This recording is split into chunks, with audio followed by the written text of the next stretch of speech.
Alright, whatever, fuck it. Let's just start and then we'll figure it out when we get there. I know what I'm recommending. I know what movie we're doing next time, though. I mean, What actually, movie are we doing next time? I'm torn between two. I'm torn between one I've seen and I know I like, but I figure I should go for the one that I haven't seen, but that'll probably be a fun time.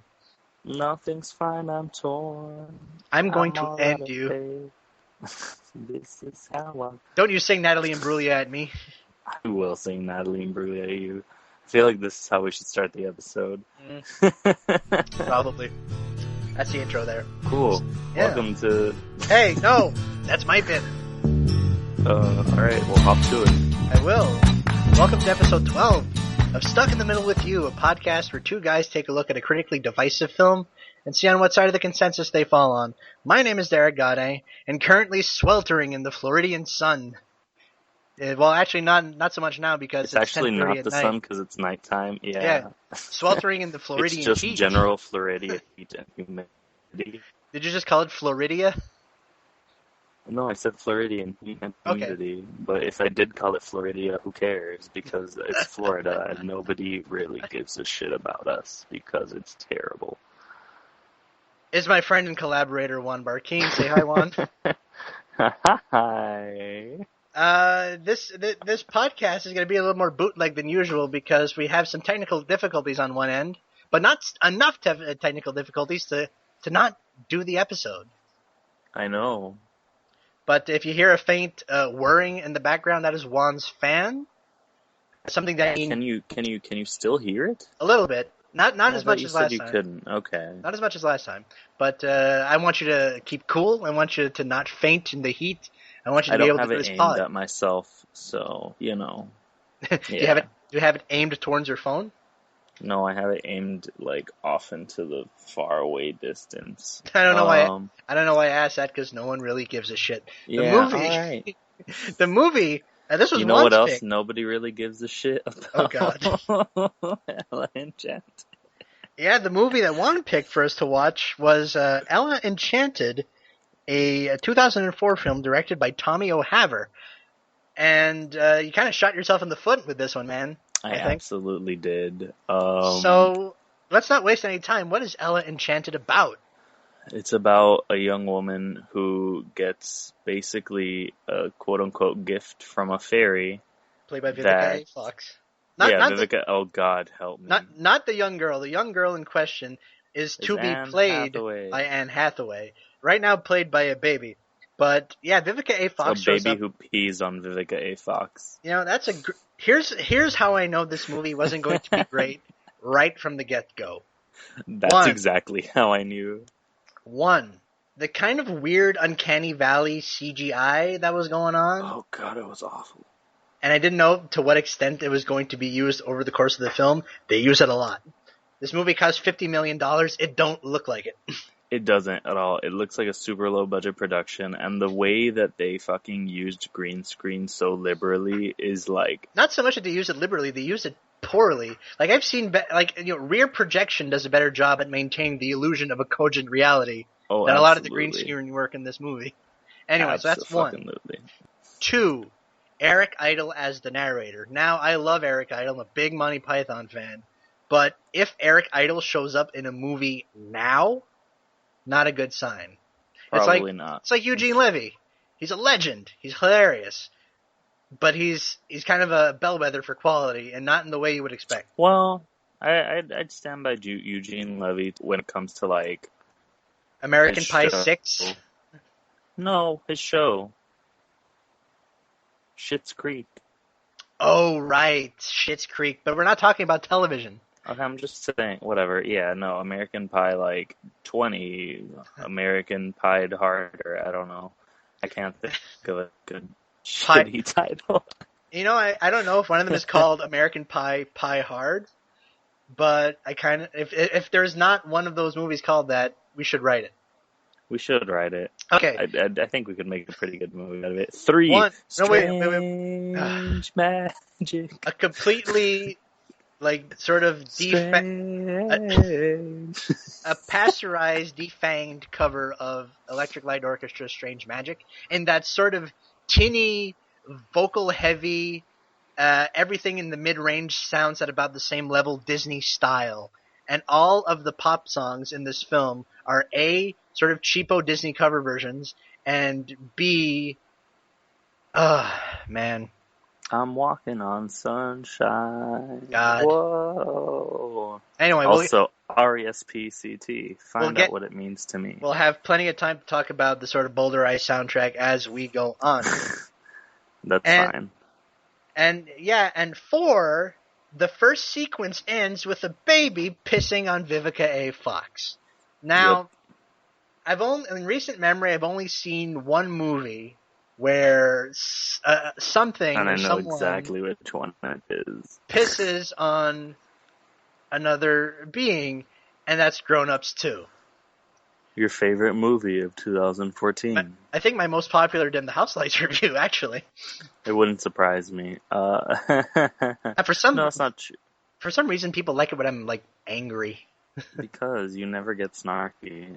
And it's... I find, like, real talk, I find snark to be overvalued in film criticism, and I try my damnedest to avoid it. I agree. I try not to as well. There's a way to be critical and incisive without coming off like, as holier than thou, or hipper than thou, or smart. Anyway, that's another conversation for another time. Yeah. This movie, anyway, the film, let me give a plot now that we're back to that. So Ella, the young woman in question, gets a spell from Vivica A. Fox fairy, Lucinda, I believe. Yeah, Lucinda. Who wears, like, pink frills and shit, but she's basically Maleficent, like a drunk, trashy Maleficent, this is covered in frilly pink. Yeah, this movie's tone is really weird because this is ostensibly it's not really a kid's movie, but it's not but there's like these jokes where, Vivica A. Fox is drunk, this giant has a penis. There's kind of like inappropriate gags in this film for what I imagine would be a relatively young audience. It's a PG movie, yeah. It should be a young audience. Because let us not kid ourselves, this is basically a glorified Disney Channel original film. More or less, except worse, because Disney Channel original films most of the time actually have some, like, entertainment value. Like Teen Beach Movie. But anyway, Teen Beach Movie was a pile of shit. And Teen Beach Movie was a pile of shit. Teen Beach Movie was delightful. We've established that your definition of delightful is weird at best. Fuck you. Whatever. Anyway. Usually you try to disguise your contempt for me, then you just told me to go fuck myself, basically. Anyway, Anne Hathaway gets a gift. The gift bestowed on her by Lucinda. The gift of obedience. The gift of obedience. So like she's she a fucking dog.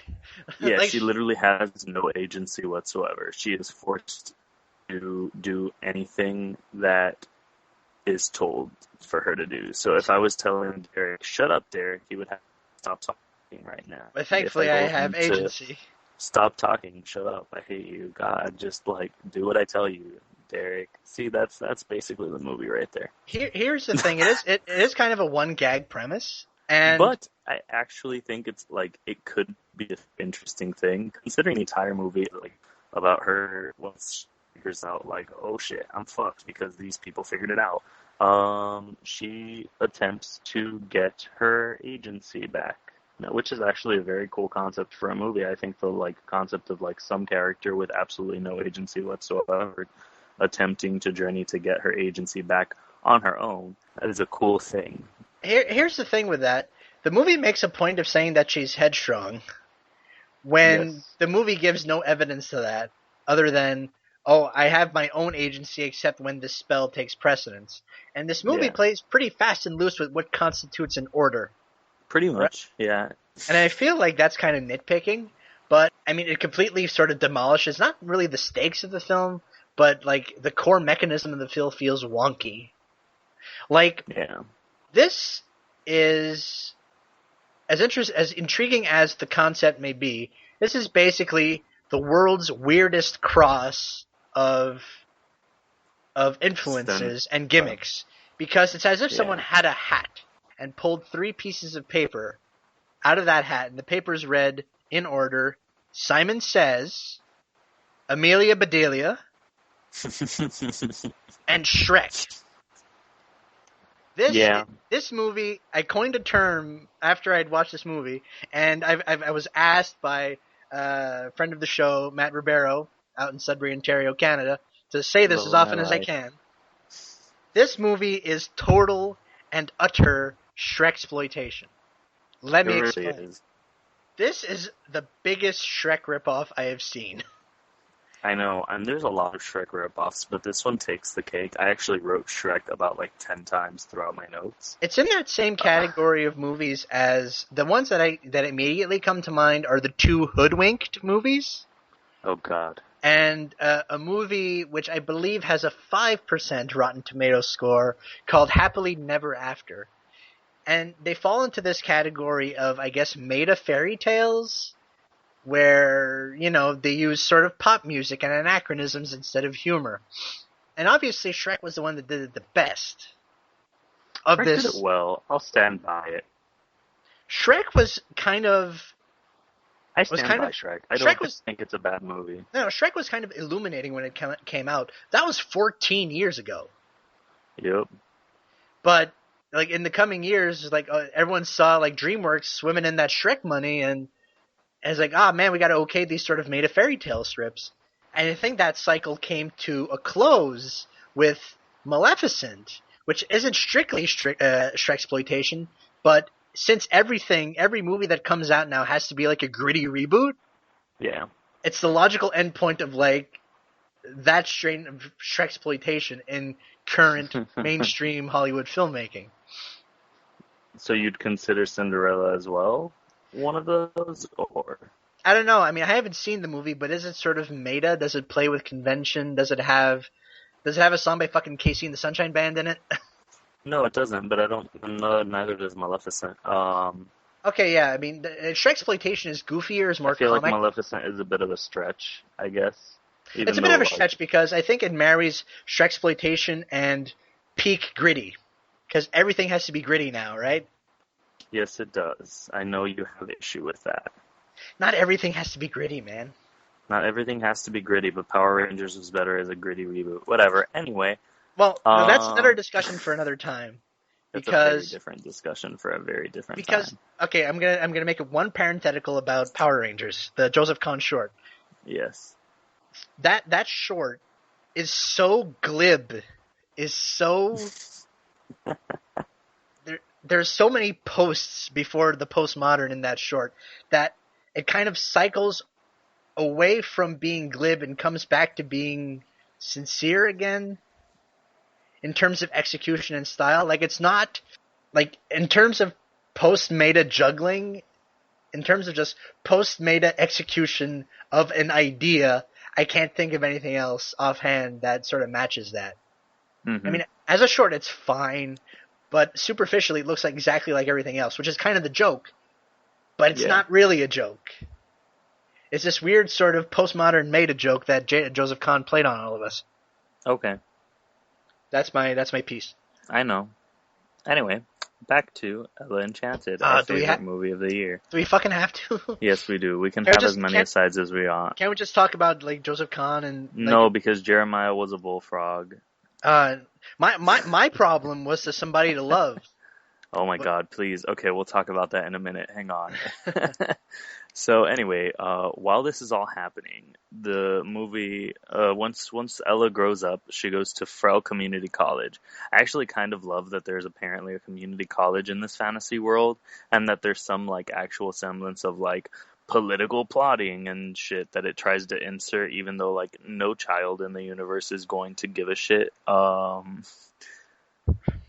I just thought that this movie, like, it's like, haha, it's a thing from now that was ye olded up. Yeah, like staircase. Yeah, the staircase with the dude's crane. It's like, yeah, the escalator staircase. It was fascinating. I want that. I want escalators that look like old staircases. That should be a fully functioning object. I think it was a fully functioning object. Well, I would hope it was a fully functioning object in my life, but it's not. With that anyway, budget, I hope it was. I know. So anyway, basically the evil king, played by Carrie Elwes, who was probably the only good acting in this movie, and by good I mean like serviceable. Slumming hard, but Yeah, he knew exactly what movie he was in.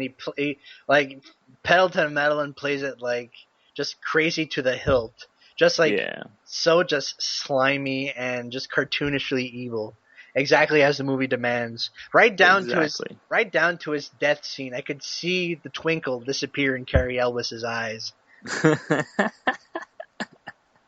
and I mean I'm that sure he was fine. He came out with Saw like basically the same. It was the same year, like a year later or something. around the same time, yeah. Yeah. And Oogie Loves wasn't on the horizon yet. Listen, Oogie Loves. That was the day I saw the twinkle in his eye just gone, Just that, like when I saw Carrie just Ellis in that dead. movie, I saw a dead man standing. I saw a dead man in a cartoon cowboy suit slapping his ass.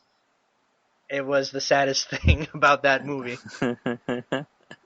It was truly, Man. truly sad.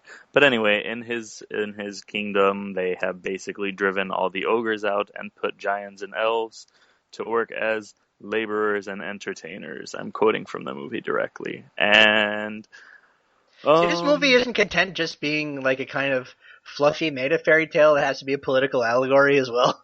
yeah, and also like there's Baby Hugh Dancy, who You know, just this doesn't look as attractive as usual, which I don't know. hurts This me. was my first exposure to Mr. Dancy's work. I don't really watch television, so I haven't seen his work on Hannibal. I'm so sad. I Like am not impressed with Hugh Dancy, ladies and gentlemen.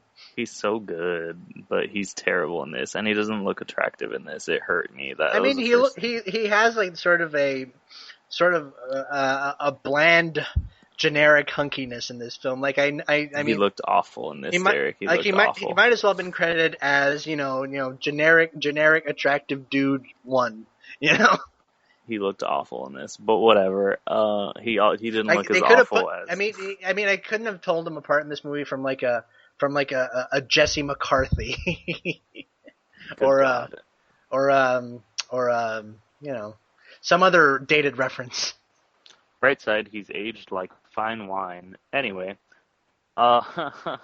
he wasn't Looks in any single part of this episode of Hannibal, the latest episode. But it was a beautiful episode featuring the director Vincenzo Vincenzo Natali, yes. Natali. Yeah, he did a gorgeous fucking job with that Dude knows what premiere. he's doing with the camera. I was so impressed. Anyway, back to It is this so shitty hard to movie. talk about this movie. I know it is. Whatever. Anyway, um, so on the way to get her agency back, Ella meets up with Hugh Dancy and they fall in love because obviously they were going to, let's be real. And there are a lot of songs on the way to figuring things out. uh, RESPCT was one of them. Jeremiah was a bullfrog. Hit the road, Jack. You Make Me Feel Like Dancing, which played in like the far back distance. and Don't fucking Go Breaking My Heart as the finale, yes, and fucking Queen's Somebody to and Queen's Love. Somebody to Love, which okay, Okay, first of all, what? wait to fucking like if this were on the nose more, the nose would be broken. Yes, Second of all, I don't think that shit is cute or funny I don't either. Okay. or Can I just read my notes? yeah, I go. think I was having a vague existential crisis at the moment that was happening.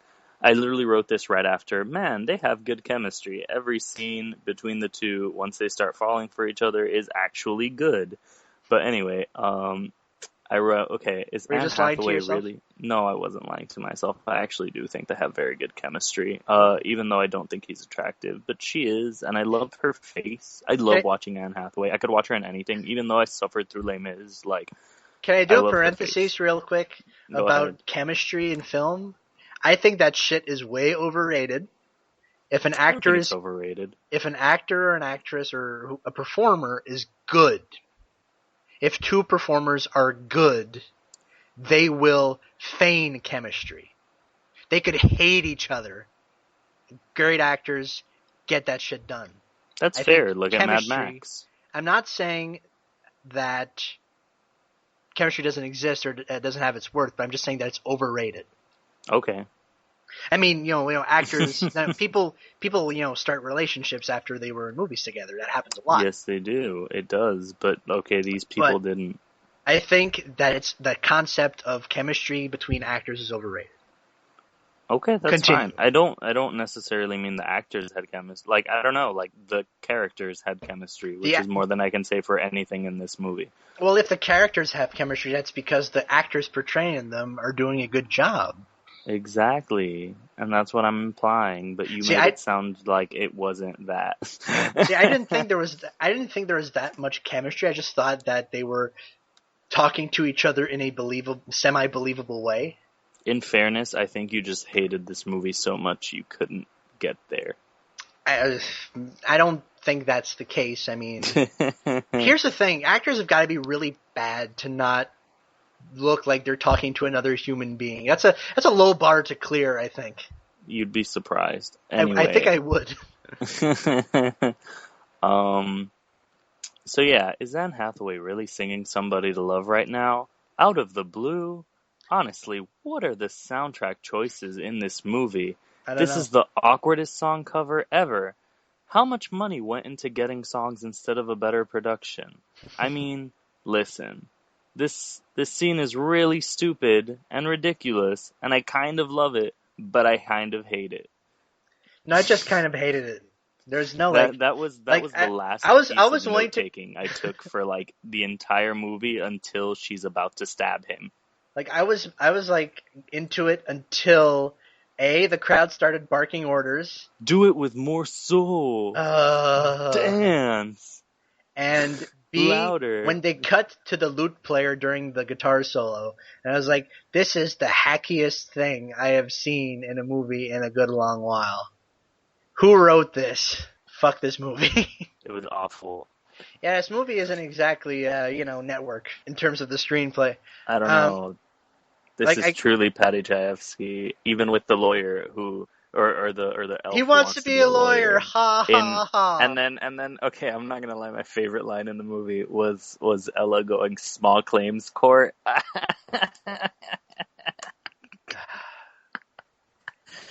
Remember when I was talking about Wine Mom humor a couple episodes back about Prime? Yes, Derek. I feel like a lot of this I think this river flows into this particular film too. Yeah, it kind of does. Oh, and speaking of the soundtrack, I know that this is your second movie in our podcast that uses the lovely song Shake Your Booty by KC and the Sunshine Gang. Wait a minute, I'm pretty sure they're called KC and the Sunshine Band? Did I not say KC and the Sunshine Band? No, you said KC and the Sunshine Gang. No, I would never do that. I would never mix up Kool and the Gang with Casey and the Sunshine Band. I don't think I'm that hand to God, out of it that's at what this you point. Said. Is the heat getting to me that much? Like my phone is on fire, and like my room is on fire, and my existence is on fire.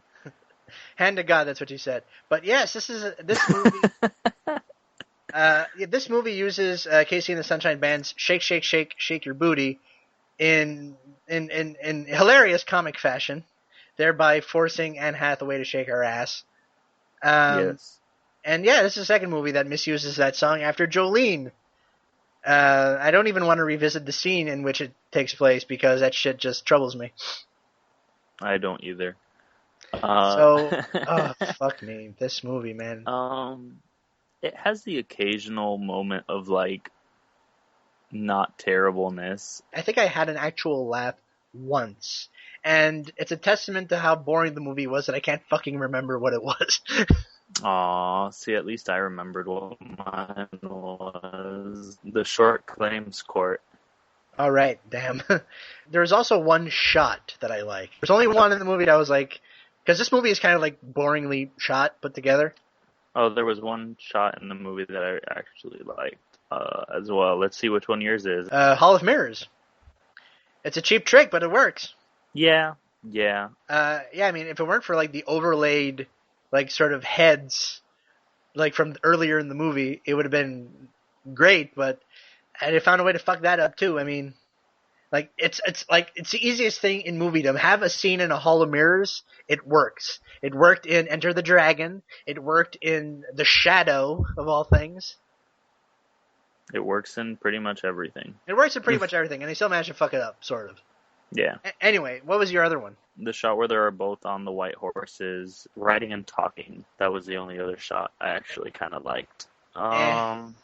Yeah. And every other scene was essentially just, I know you don't care, but every other scene was basically just, like, ugly. It was all so ugly. And something that really bothers me is that, like, in this story, I looked up the writers, and, like, I'm pretty sure most of them were women. And Okay. I don't understand how this concept was so poorly misused in the hands of so many women. This is based on a novel also written by a woman. I know, but I'm assuming the novel isn't shit. Well, I can't really attest to that because I haven't read it. So Neither have I, but I would hope it's not shit. But anyway, you know who else was wasted in this movie? Everyone? Yeah, everyone. Minnie Driver, though. Yeah, I think Minnie Driver was in here, and she was just like, oh, okay, whatever. I mean, I'll just... Like, she was supposed to play someone who was kind of ineffectual, and I'll just like... exist. Yeah, I mean, she almost played that character with a flat affect. She did. She absolutely did. And, what's her face from Absolutely Fabulous? Oh, Joanna Lumley? That's the one. Yeah, from AbFab. And many other things that you might know her from. Mostly know her from Absolutely Fabulous. Really? Not James and the Giant Peach? Oh, that's right. But Yeah. no, mostly Absolutely Fabulous. And also Wolf of Wall Street. That's right. Yeah, which I feel she plays such a different character than her usual. So anyway. But no, everyone in this movie is like, you know, this cast is stacked. There's a lot of great actors in this film. It's but very true. In the service of really shitty material. Unfortunately. So anyway, how about flying while intoxicated?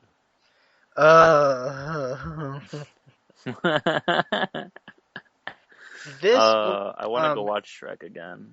Yeah, this whole time I was like, man, like this rips off Shrek so bad. I just want to go back and watch Shrek.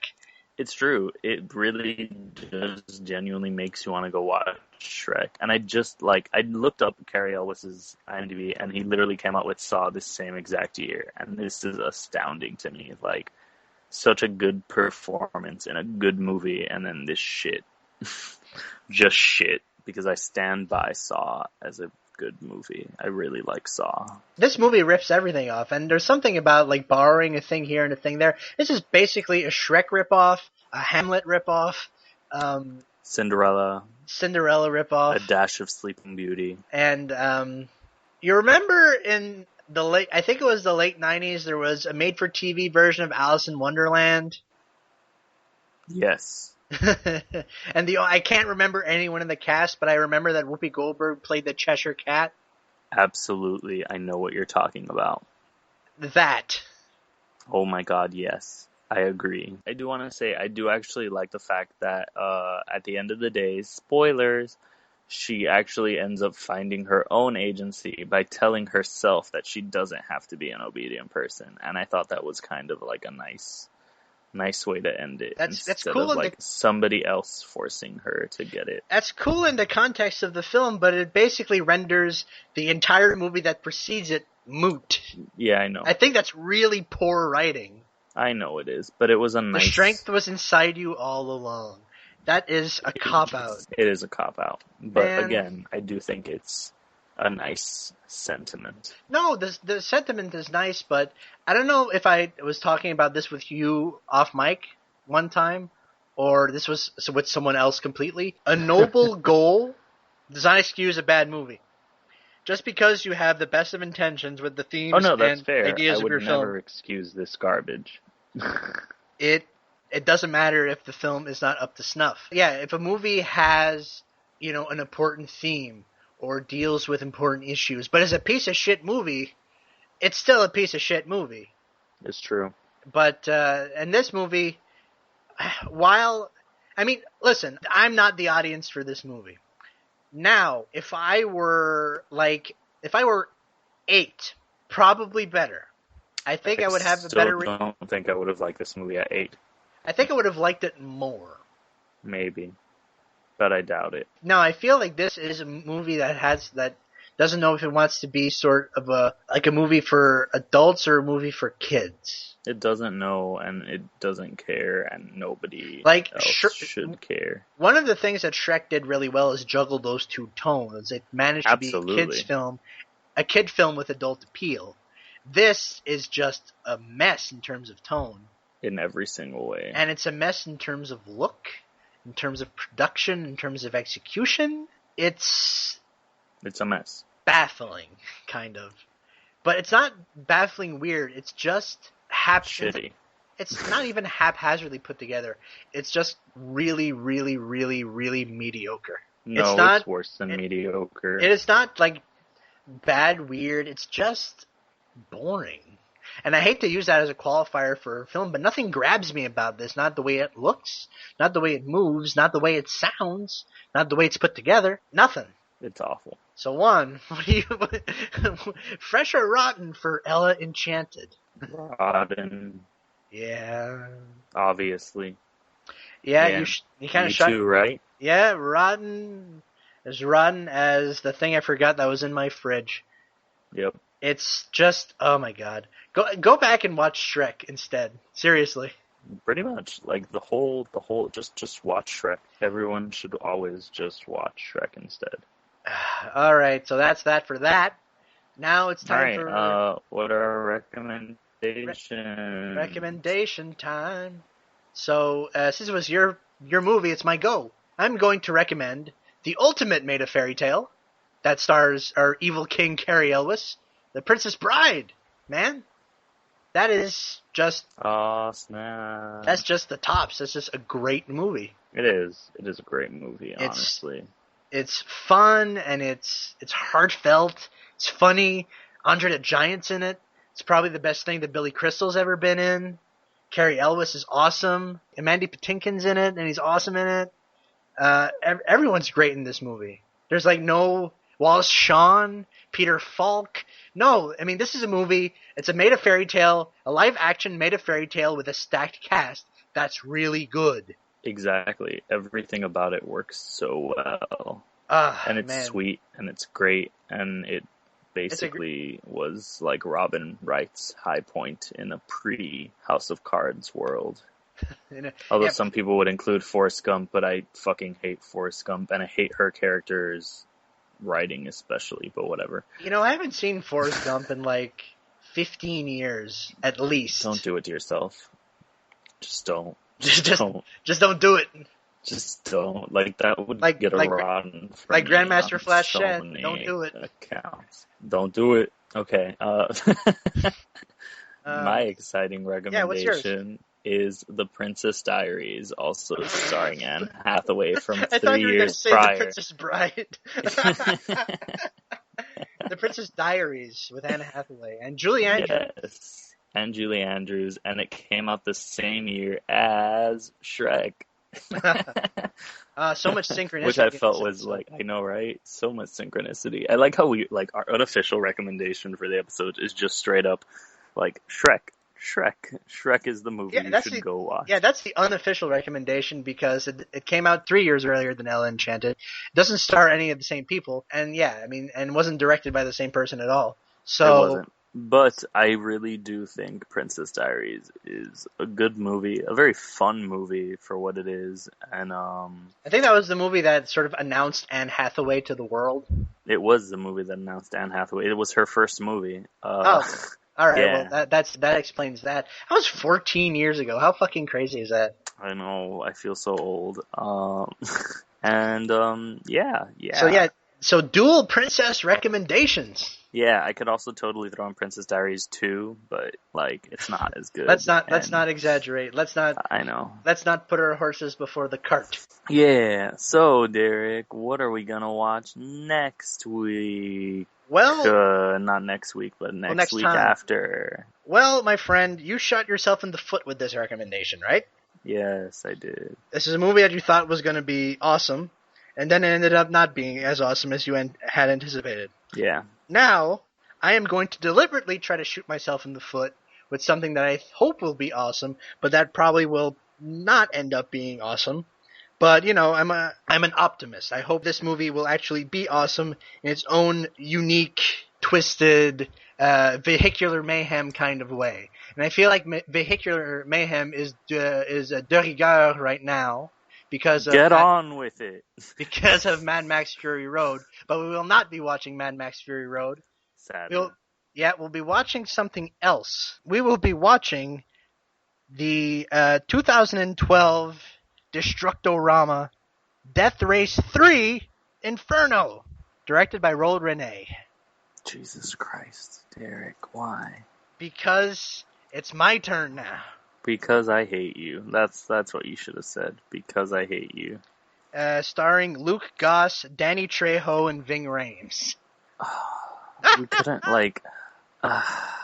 you couldn't even give me, like Paul W.S. Anderson's Death Race. No, it had to be Death Race 3. Inferno. Now, if you're not familiar, Roel Rene is a Dutch filmmaker. Hold on. How does Death Race 3 Inferno have a higher RT score than Death Race? Because Mr. Rene is a I hate you. I don't know. I mean, his other credits include The Marine 2, which is one of those movies that WWE makes. Yeah, with, no, I know what they are. I wholeheartedly. Oh my God, the Scorpion King 3, Battle Scorpion for King Redemption, 3, Death Race 2, 12 Rounds 2 Reloaded, starring Randy Orton, I think. Sure. Yeah, it is Randy Orton. and the recently released and apparently not that great The Man with the Iron Fist 2. Yeah, because I have seen one other Roel Rene gem, and that was The Marine 2, which is actually pretty decent as far as direct-to-video action movies are concerned. And it has a really good Michael Rooker performance in it. And now we're going to see Death Race 3 Inferno. I hate my life. Man, welcome to hell. Yay! We already went through hell. This was hell. I don't need more hell. Oh, that sucks to be you.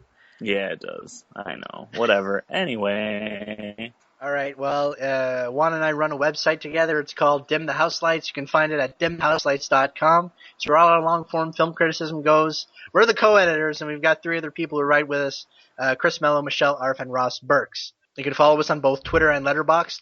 Juan's handle on both websites is Whoa, It's Juanito. That's WOAH. It's Juanito altogether. My handle on both websites is Derek_G. You can also visit the podcast's website, SATMWY podcast altogether, .tumblr.com. There you'll see links to old episodes, a link to our iTunes show page, a link to our RSS feed, our Twitters, our Letterboxd accounts, all sorts of neat shit. You can go to our iTunes show page, give us a rating, leave us a review, feedback, tell us what we're doing right, what we're doing wrong, and why we suck, but also why we're awesome. And I think that's pretty much it. Woo-hoo. Nobody knows it. Nobody knows it. Can't go a single pod without singing, right? Come on, sing with me. Just come on. Let's close this just like Ella Enchanted did. See you in 2 weeks. When I was your class. Whatever. Okay, I don't care anymore. I'm done with this.